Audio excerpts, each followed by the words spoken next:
This is part 2, all those years of not dating down the drain? If you don't accept Nugget, you don't accept me. I'm moving in with him. Normally, I think Peter would be pretty excited about that. He could finally turn Meg's room into a movie theater like he always wanted. But after a while, he can't help but miss his little girl. What do you say we go to the giant chicken's house and get my daughter back? Yeah, time to get the family punching bag back. So the guys go to the chicken's house to break a few yolks. Maybe some bones if it came to it. I'm here to get my daughter back. She's not coming with you. She's perfectly happy here.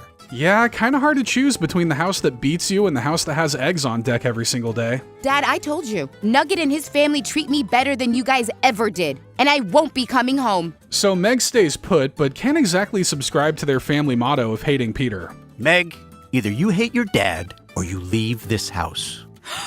An old tomato! You're just like him! Well, not quite. The giant chicken does have some common decency. Wait, I can't hit you. You're a girl. Huh.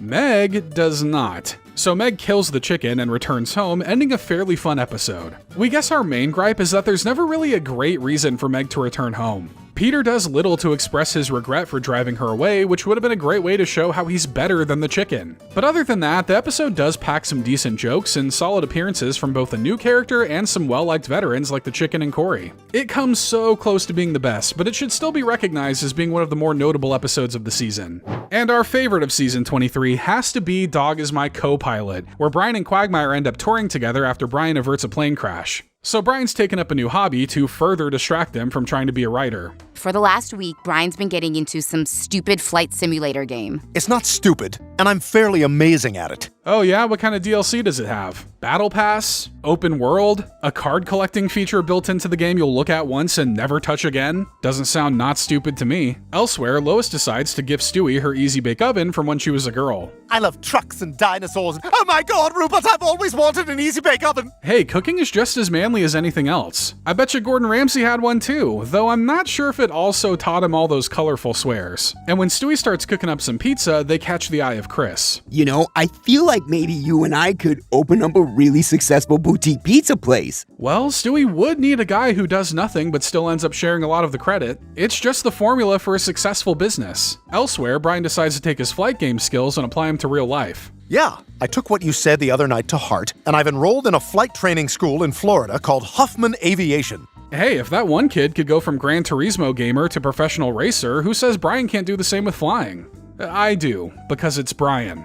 But a sudden outbreak of food poisoning on board gives Brian the perfect opportunity to show his skills. I'm taking over. No, Brian, don't you touch anything! Look, I got this. Sorry to everyone who bet money on Brian not having this, because with a little coaching from Quagmire, he actually manages to land the plane successfully. I don't believe it.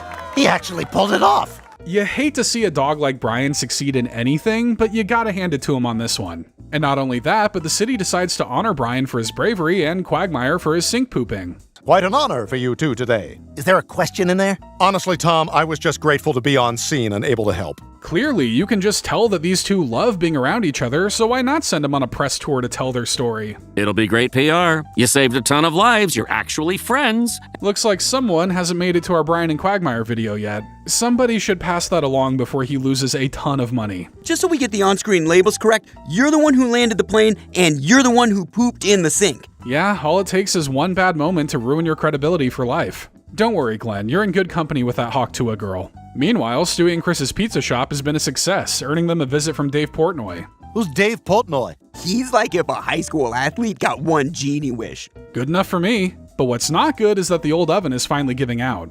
Oh, this is not good. The light bulb in the Easy Bake Oven burned out. Unfortunately, that's a light bulb from the 60s and isn't exactly sold in stores anymore. If only they knew of someone ancient enough who may have something like that.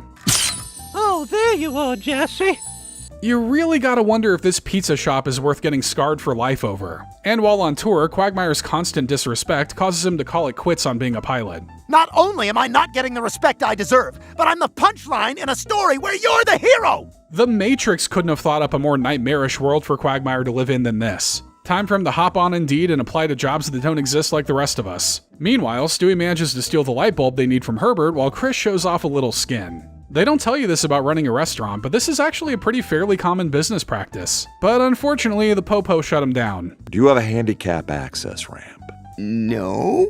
You people are animals! I'm shutting this place down! Well, better they get closed down for that rather than people realizing they've just been eating overbaked Play-Doh. And since Brian feels bad about killing Quagmire's career, he decides to stage an accident to give him a heroic moment. I may have unplugged his insulin pump, but I'm guessing somebody knows how to drive this thing. Because a boat is totally the same thing as an airplane. The airplanes of the water, they call them. But Quagmire does manage to save the day. It just takes some light property damage and scaring people away from the water for life. On the bright side, you saved all these people on the duck boat. The media will definitely recognize you as a hero now. Or do everything in their power to make sure he's never behind the wheel of a vehicle again. While the Stewie and Chris side plot is kind of forgettable, the Quagmire and Brian story brings it all up, thanks to a great use of their dynamic that sees Quagmire getting the short end of the stick for a change. Really, anytime these two get to torture each other is a good time in our books, so it makes sense that this would be our favorite episode of Season 23.